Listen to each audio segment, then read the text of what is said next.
Bismillahirrahmanirrahim.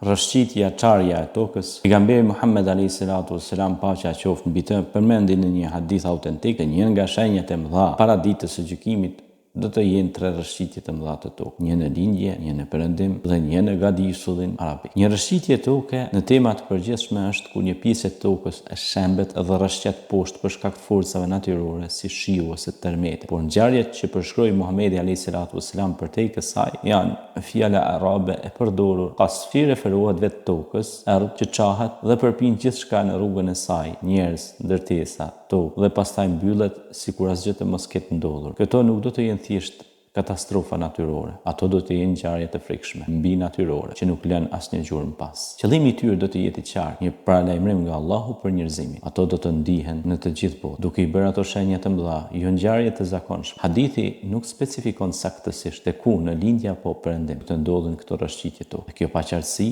është e qëllimshme. Kur të ndodhin, përmasa dhe çuditshmëria e tyre nuk do të lërë asnjë dyshim. Ato do të jenë ndryshe nga çdo gjë që është parë ndonjëherë. Sa i përket asaj në gadishullin arabik, disa dietarë besojnë se mund t'i referohet momentit kur një ushtri do të vijë për të sulmuar Imam Mehdiun. Dhe toka do t'i përpijë ata në një vend të quajtur Al-Beida, midis Mekës dhe Medinës. Këto shenja nuk janë vetëm fizike, ato janë kujtime shpirtërore. Ato tregojnë se koha po mbaron, se bota po i afrohet fundit të saj, dhe se fjalët e pejgamberit, paqja qoftë mbi të, po shpalosen para syve tanë. Kur vetë toka të lëviz në një mënyrë që sfidon arsyen, kur të përpi të tëra rajonet dhe pastaj të mbyllet sikur asgjë të mos ketë ndodhur, ajo do të trondisë jo vetëm tokën, por edhe zemrat e të gjithëve që e shohin atë. Këto shenja janë një thirrje për të kthyer te Allahu, për të bërë pendim dhe për të përgatitur, ashtu siç thot Zoti në Kur'an: Ya ayyuhalladhina amanu tubu ila Allahi tawbatan nasuha. O ju të cilët keni besuar, pendohuni tek Allahu